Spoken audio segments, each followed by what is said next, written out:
김 목사님께서 43년의 목회자 생활 현직에서 불과 한 달 전에 이제 은퇴하셨습니다. 은퇴 즈음에 이번에 김기성 목사님께서 나의 인생, 나의 하나님이란 부제를 단 이 고백의 언어들, 이런 이 고백의 언어들 책을 냈는데요. 그 전에도 목사님 말씀이 워낙 좋았지만은 이제 현직에 계셔서 목사님이 늘 이제 그 열이박빙이라고 그러죠. 그 살얼음을 긋듯이 항상 원래 말씀을 조심하시는 분이어가지고, 그래서 이제 목사님이 또 굉장히 또 예리한 그런 것도 참 귀한데 그게 좀 가려지는 것이 아닌가, 너무 뼈는 가려지고 살만 보여지는 거 아닌가, 이런 아쉬움도 있었는데, 이번 이제 이 고백의 언어들이라는 책에서는 목사님께서 이제 은퇴를 앞두고 있어서 그런지 이제 좀 더 편안하게 이렇게 말씀하시는 느낌을 더 받았어요. 목사님 은퇴하시고 나니까 은퇴 전에 생각한 것과 같던가요? 뭐가 좀 다르던가요? 애당초에 은퇴할 때는 이제 굉장히 그 한가롭게 좀 지낼 수 있겠다는 생각이 있었어요.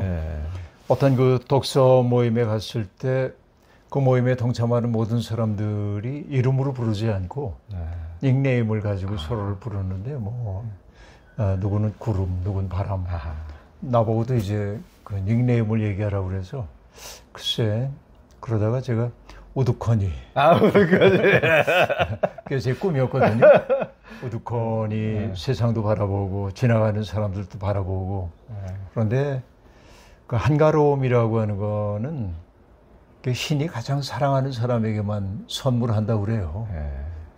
저는 한가로움의 복을 받지 못하고 그래서 조금 분주하긴 하지만은 그래도 조금 자유롭게 사람들과 우정을 나누고 대화하고 또 어디서 불러주면 편안한 마음으로 다녀오고, 그러니까 내가 왜 이렇게 자유롭지?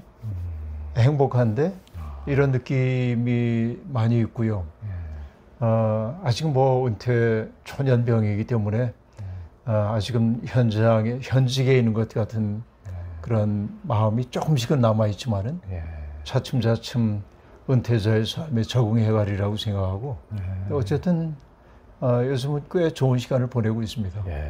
원래 이제 목사님은 굉장히 실은 현직 목회자 생활이라는 게 너무 바쁘시죠. 뭐 매주 설교해야지, 또 찾아오는 이제 뭐 분들이 워낙 많고 신자분들 다 어떻게 이제 목양하시는 입장이니까 너무 바쁘신데도 이제 겉모습은 그 가운데도 여유가 있으신 모습이 항상 부러웠거든요. 여유가 그 산책하면서 이렇게 여유를 즐기시려고, 또 실제 그렇게 삶의 태도가 이렇게 해서 우두커니가 참 좋네요. 저는 그 나차사라는 프로그램 하면 제 닉네임이 펌프킨입니다. 펌프킨인데 그 호박에, 왜냐면 젊은 시절에 워낙 날카롭게 이렇게 반응한 좀 그렇게 동네 애들이 좀 호박구덩이 좀 한번 이렇게 좀 주셔도 호박은 좀 여유 있게 이렇게 있잖아요. 그래서 그렇죠. 조금 어렸을 때 보면 그렇게 그런 분들이 참 부러워서 어렸을 때 제가 그러니까 날카롭게 닉네임을 나에게 없는 거로 정합니다.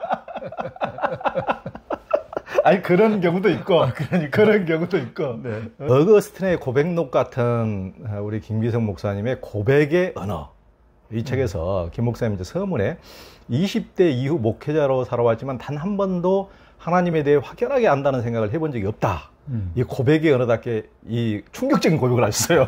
제가 보기에 저는 이제 기자로서 워낙 많은 종교인들을 늘 봐오기 있기 때문에 목소리 놓고 무식한 분들도 상당히 많이 봐가지고 확신에 찬 분들도 많이 봐가지고, 기자로서 이제 이 말씀이 의미하는 바가 뭔지 잘 이제 저는 와닿습니다만은, 이제 신앙인들은 이제 순박하게 이렇게 보시면은, 아니 목사님이 이게 굉장히 충격을 받을 수도 있을 텐데 그 고백이 정말이십니까?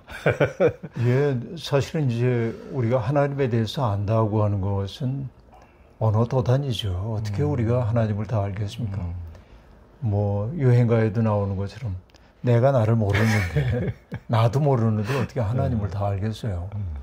또 풀 한 폭이 피어나는 그 생명의 현상도 이해하기 어렵고, 물이 흘러가는 것도 이해하기 어렵고, 물론 과학적으로 설명할 수 있는 부분들이 있긴 하지만은, 그러나 어쨌든 정신을 가지고 있는 존재에 대한 이해는 끝까지 유보할 수밖에 없는 거죠. 내가 어떻게 안다고 하겠어요. 하물며 하나님에 대해서 안다고 하는 건 말이 안 되는 얘기고, 그러니까 하나님이 보여주시는 부분만 우리는 알게 되는 거고, 어떤 사건을 통해서. 그리고 더 많은 부분은 모름이죠, 우리들이. 그걸 정직하게 인정해야 하고. 그런데 이제 내가 알고 있는 그 하나님이 하나님 전체인 것처럼 얘기하는 태도는 굉장히 교조적 태도이기도 하고, 새로운 것을 받아들일 여지를 없애는 것이기 때문에 그것은 어떻게 보면 불경한 태도라고 생각해요. 확신한다라고 하는 게 확신이 갖고 있는 함정 같은 것들이 있는 거죠. 배타적으로 흐르기 쉽고. 그러니까 나는 하나님에 대해서 알아가는 도중에 있다. 죽을 때까지도 그거 알아가는 거고, 결국 이제 우리가 신 앞에 가서 그의 현존 앞에 섰을 때 비로소 그분을 다 이해할 수는 없지만 제가 마침내 여기까지 왔네요 하고 얼굴과 얼굴을 대면하여 보는 그 순간까지는 우리는 여전히 안갯길 더듬듯 조심스럽게 그분을 향해 가고 있을 뿐이죠. 네. 그러니까요. 그러니까 목사님 책에서도 보면 이제 코스모스의 저자 칼 세이가 그 먼 우주에서 지구를 찍었을 때 진짜 조그마한 한 점에 불과한 창백한 푸르점. 그러니까 그 점 안에서도 우리는 뭐 이 조그마한 나라, 그 중에서도 또 나라 안에서도 또 한정된 공간에서 한정된 지식과 한정된 문화 속에서 살아가기 때문에 우리 반대편의 다른 사람들의 언어도 문화, 삶을 다 안다고 했었기 때문에 우리가 이해하지 못하는 것을 너무나 뭐 배타하고 그것은 우리 삶의 방식과 다르다고 싫어하고 저건 틀렸다고 그러고 이렇게 하면은 더 큰 공간에서 보시는 이제 신의 입장에서 봤을 때는 이제 그게 아닐 수가 있기 때문에 참 겸허한 자세 이런 게 참 필요하다는 그런 이제 그런 비유로서 이제 그런 말씀을 많이 해주셨는데 참 저도 이제 기자하면서 너무 그 확신에 차서 이렇게 하시는 분들은 가장 신뢰가 안 가더라고요. 그런 점이 있습니다. 이번 책은 이제 목사님께서 정년 은퇴를 앞두고 지난해 이제 여름 캐나다 밴쿠버 기독교 세계관 대학원에서 하나님 안에서 하나님과 함께 하나님을 향하여란 주제로 5차례에 걸쳐 한 강의를 이제 정리한 것인데요. 5번 강의 중 첫 번째로 인간이란 무엇인가? 흥미있는데 인간이란 무엇인가 말씀하셨어요. 인간이란 무엇입니까? 그 문제에 답할 수 있는 사람이 누가 있겠습니까? 근데 이제 우리가 하나님을 알아가기 위해서는 하나님에 대해 묻는 존재인 나 자신에 대해서 알아야 하고, 그러니까 인간에 대한 이해와 하나님에 대한 이해는 때려야 뗄 수 없이 연관되어 있다, 이렇게 말할 수 있죠. 물론 인간에 대한 이해가 하나님에 대한 이해를 전부 다 포괄할 수는 없지만은, 그러나 질문을 던지는 자로서의 인간을 알지 않으면 안 된다 하는 생각이 늘 있었던 것이죠. 아마 이 문제는 그 수많은 문학가들이 던졌던 질문이기도 하고, 우리가 소포크레스가 했던 이야기 늘 떠올리는데, 이상한 게 많다지만은 인간처럼 이상한 게 없다. 근데 그 이상하다고 번역된 그 단어는 으스스하다, 낯설다 이런 뜻이기도 하거든요. 인간만큼 낯선 존재가 없죠, 사실은. 동물들은 육식 동물들은 살기 위해서 사냥을 하고 그러지만은 인간은 필요하지 않아도 남들을 사냥하는데, 그러니까 인간처럼 으스스한 존재가 없고, 또 스스로에 대한 질문을 던지는 게 이제 인간이라고 볼 수 있겠는데, 그런데 영원히 그 답은 유보될 수밖에 없는 거고, 뭐라고 규정할 수가 없죠, 인간이라고 하는 것은. 그래서 임마누엘 칸트도 인간에 대한 질문을 하기 위해서 인간은 무엇을 알 수 있는가라는 질문, 또 인간은 무엇을 행해야 할 것인가, 인간은 무엇을 소망할 수 있겠는가, 이런 질문을 가지고 3권의 비판서를 쓰죠. 이게 순수이성 비판, 실천이성 비판, 판단력 비판이죠.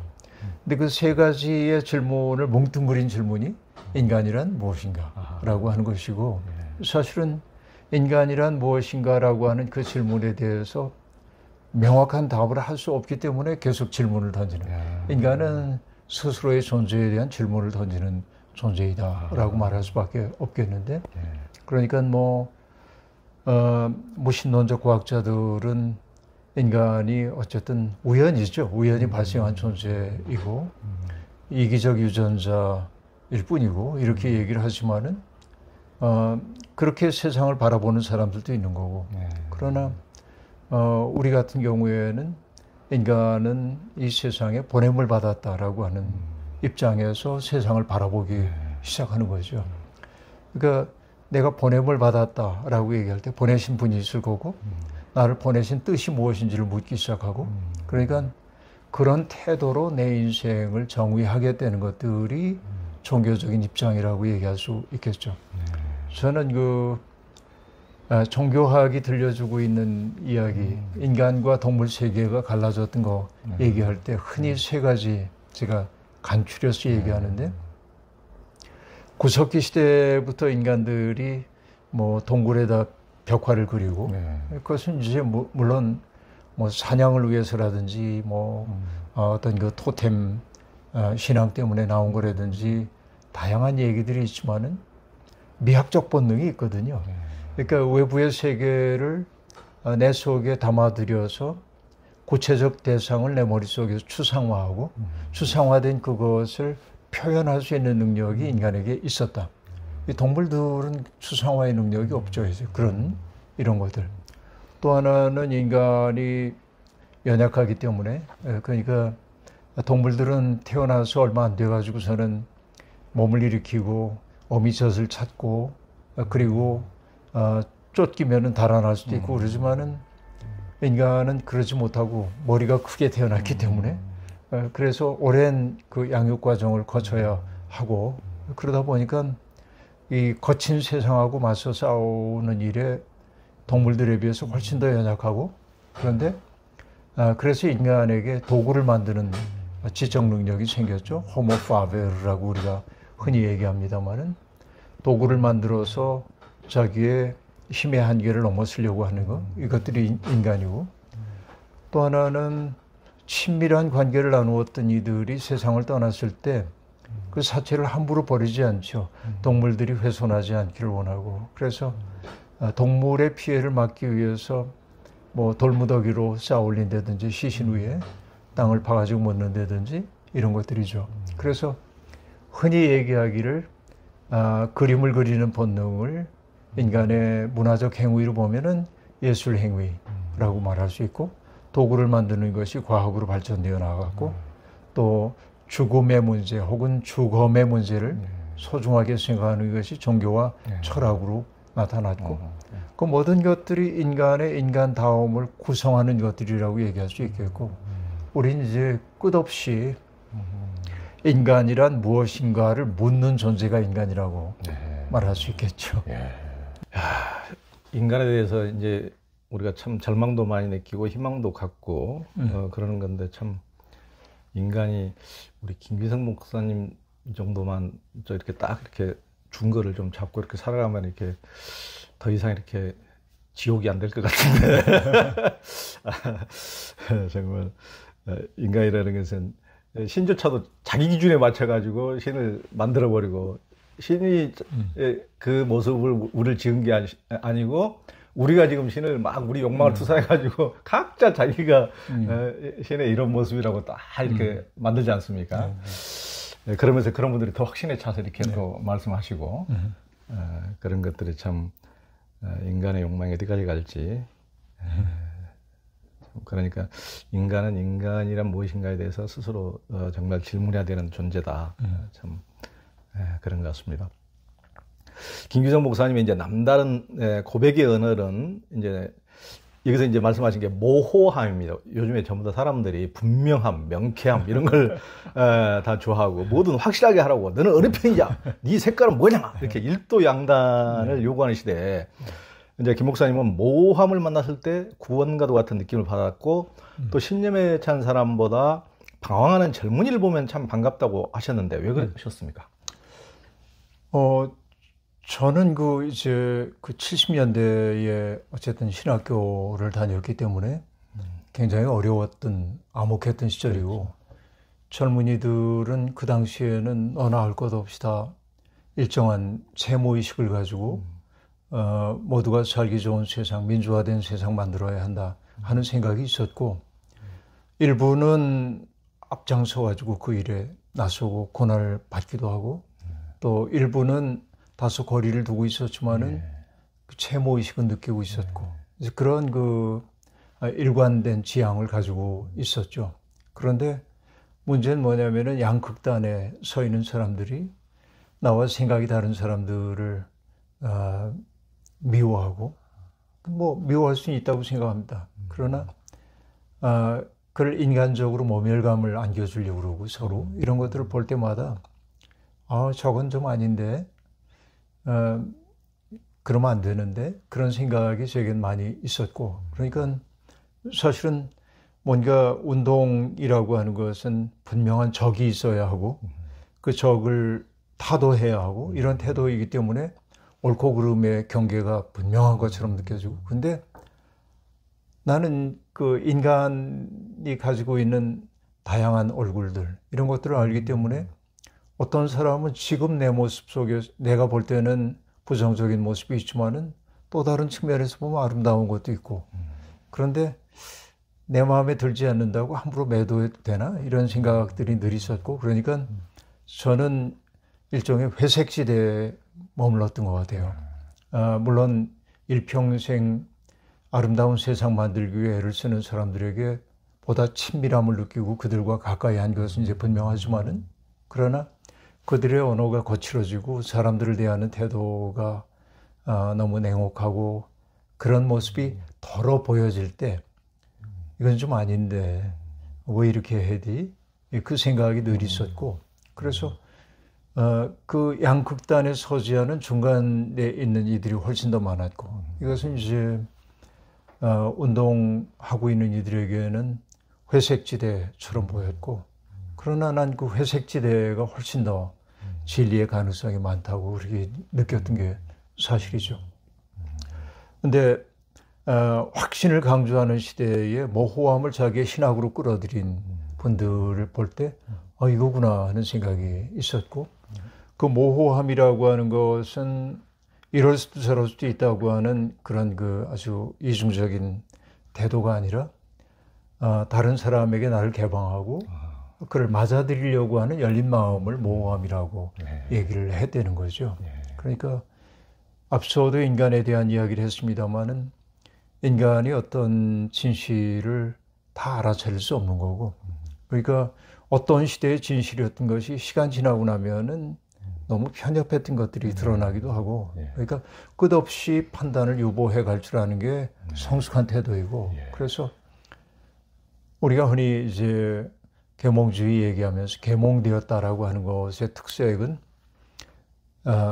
나는 지금 이렇게 판단하고 있지만 내 판단이 그릇될 수도 있다는 사실을 받아들이는 것, 이 개방성, 이런 것들이 이제 계몽의 특색이라고 본다면, 그것을 다른 말로 얘기할 때 모호함을 받아들이는 용기, 저는 이제 그렇게 보죠. 그래야 방황의 여지가 생기고 그 방황을 하면서 길을 찾아가는 게 인간이기 때문에, 그래서 전 좀 괴로웠어요, 사실은. 이 너무 양극단으로 사고하는 여기에서. 근데 이제 어느 날 괴테의 파우스트를 읽는데 그 악마 메피스토펠레스가 신에게 파우스트를 고발하죠. 너무 헤맨다는 거예요. 근데 그 신이 하는 얘기가 있죠. 인간은 노력하는 한 방황하게 마련이다. 사실 여기 이제 방황하다라고 한 말은 뭔가를 지향한다, 지향하여 나아간다, 이런 뜻이라고 볼 수 있겠는데, 방황과 지향은 좀 다른 개념이기도 하죠. 근데 지향하지만 일직선으로 가지는 않죠, 인간이. 그때부터 내가 모호함으로 산다는 거, 오늘 내가 확신 속에 머무르지 않고 방황할 여지를 갖고 산다는 게 내가 노력함의 증거구나 하는 생각으로 난 받아들여서요. 그래서 노력하는 한 나는 방황할 수밖에 없다. 흔들리는 것을 두려워하지 말자.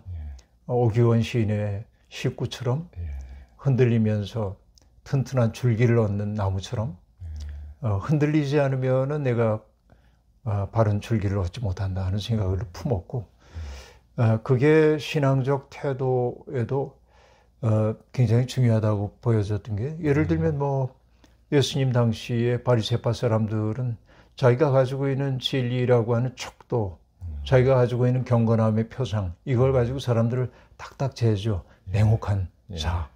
그러나 예수님은 그런 자를 가지고 사람들을 안 재거든요. 그래서 그러니까 그의 눈물을 보는 거고 그의 아픔을 보는 거고 이런 여백 있는 태도가 모호함을 견지하는 것과 관련되지 않나 생각해요. 그러니까 우리 김기성 목사님 같으신 분은 굉장히 그런 고민을 저도 옆에서 많이 읽히기도 하는데 실은 괜히 양심적인 이런 게 없으면은 그런 고민을 쉽게 안 하고 그냥 뭐 해도 되는데 마음 속에서는 굉장히 뭐 이를테면 광화문에 나가서 뭐 고생하고 이런 분에 대한 또 동의의 마음이 있다 하더라도 또 뭐 생각이 좀 다르고 약간 보수적이고 이런 분조차도 또 우리가 뭐 신앙인으로서도 버릴 수 있는 게 아니기 때문에 다 이런 그런 고민되는 지점이 확실히 있었을 것 같은 느낌이 또 당연히 들기도 하고.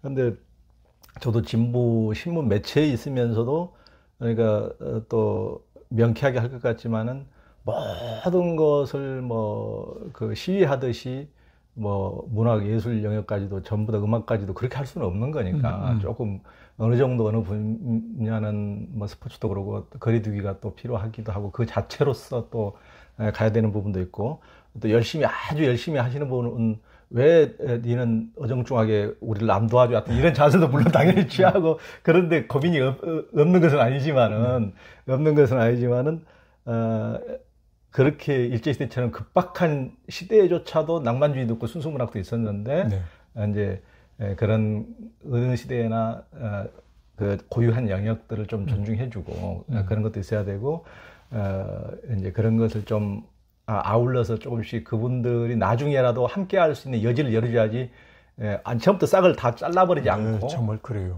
그렇게 이제 가는 마음 이런 마음 때문에 하여튼 모호한 자세를 취할 수도 있는데 그럴 때 이제 또 오해도 많이 받기도 하고 또 그러기도 하죠. 그런 점에 있어서 여튼 목사님께서도 그런 점이 많이 있었을 겁니다. 김 목사님은 이제 시종일관 확신론자 근본주의자들이 가지는 위험성을 이제 경고하셨는데 이 책에서도 많이 이제 하셨는데 신념과 확신이 깨지기를 거부하고 교조적이고 근본주의적인 것이 위험하다는 것은 무엇 때문입니까? 어떤 일에 신념을 갖는다고 하는 것은 매우 중요하죠. 그 신념이 기초가 되어가지고 내 삶을 어디로 나아가야 하는지를 이제 가늠할 수 있기 때문에 신념 없다고 하는 거는 참 고단한 노릇이기도 합니다. 그런데 언제나 이제 우리는 더 큰 세계를 향해 열려 있지 않으면은 자기의 신념 체제 속에 마치 달팽이처럼 들어가 가지고 고착되는 경향이 있는 것이죠. 근데 고착되고 담을 쌓아 가지고 타자들과의 교류를 차단하고 그렇게 되면은 자기가 커질 수 있는 여지가 별로 없어요. 그러니까 우리가 나라고 하는 사람과 지금 조 기자님이 함께 만나고 있는데 우리 둘이 다 똑같은 것만 있다고 한다면 우리 둘이 만나도 별로 배울 게 없어요. 그냥 우리 비슷하니까 좋으네 이 정도인데 서로에게 있는 낯선 부분들이 있을 때 그 낯설물 우리가 가지고 있는 서로에 대한 신뢰, 친밀함 이런 것 때문에 그 낯설물 나의 세계 속으로 포섭하려고 할 때 난 더 커지는 거죠. 이런 것들이 굉장히 중요한 인생의 태도라는 생각이 드는데 신념에 자기 확신에 차 있다고 하는 얘기는 뭐냐면 나는 옳고 나와 다른 사람들은 그런 거야 라고 하는 판단이 그 속에 있고 그러면은 잘못된 것이면은 제거하든지 파괴하든지 이렇게 해야 하는 거죠. 이게 이제 근본주의가 가지고 있는 위험 가운데 하나가 바로 이런 데 있다는 생각이 드는데 지나친 확신은 나와 다른 이들을 항상 적으로 대하고 그 적들은 제거되어야 할 대상처럼 여겨지게 되고 그러니까 사실은 인간이 누구를 어떻게 제거할 수 있겠어요? 안 되죠. 그러니까 나는 이런 확신을 가지고 있지만은 저 사람이 여기에 포섭이 안 돼. 아, 뭐 나와 좀 다르구나 생각하면서 사실은 서로 공통되는 부분을 가지고 만남을 지속해야 하고 만남을 지속하다 보면 그에 낯선 것이 내가 이해하지 못한 부분이 드러나기도 하고 이런 과정을 통해서 나를 확장해 나가야 하는 게 인생의 과정이라고 보여지는데 자기 틀 속에 딱 들어가지고 박히는 순간 폐쇄적이 되고 그 폐쇄적인 것은 아까도 얘기한 대로 결국은 배타적 태도로 폭력적 태도로 나타나고 옳고 그름으로 나타나고 이제 그렇게 되는 거죠. 이게 이제 그 신념이 중요한 신앙인들이 일수 빠지기 쉬운 함정이라는 생각이 드는데요. 뭐냐면 내가 옳기 위해서는 넌 글러야 돼. 이렇게 이제 얘기를 하는 거죠. 근데 나는 옳다고 확신하지만 저 사람이 가지고 있는 아름다운 가능성에 대해서는 내가 열어두어야 되는데 그러지 못하는 것. 이게 이제 오늘의 그 근본주의적인 믿음들이 갖고 있는 어떻게 보면 일종의 폭력성 이런 것들로 드러난다고 보여지죠. 네. 그러니까 우리가 광장에 있기보다는 하여튼 광장의 문을 전부 다 우리 차벽으로 다 쌓고 좁은 틈새만을 넣는 듯이 답답해지는 전부 다 각기 신념과 신념, 확신과 확신이 맞부딪힐 때는 그렇게 꼭 광화문에서 서로 차벽과 차벽을 마주하는 듯한 서로 배타적인 것들이 이런 느낌을 많이 받죠. 좀 열린 공간을 우리가 나와가지고 좀 개방적이고 서로를 받아들이고 포용하고 또 허용하고 이랬을 때 조금 우리가 정말 그 평화롭고 조금 자유롭고 이런 사회를 만들 수 있지 않을까 싶은데 지금 이제 우리가 보는 사회는 전혀 그렇게 가고 있지 않죠. 현재는 우리 한국 사회도 물론이고요.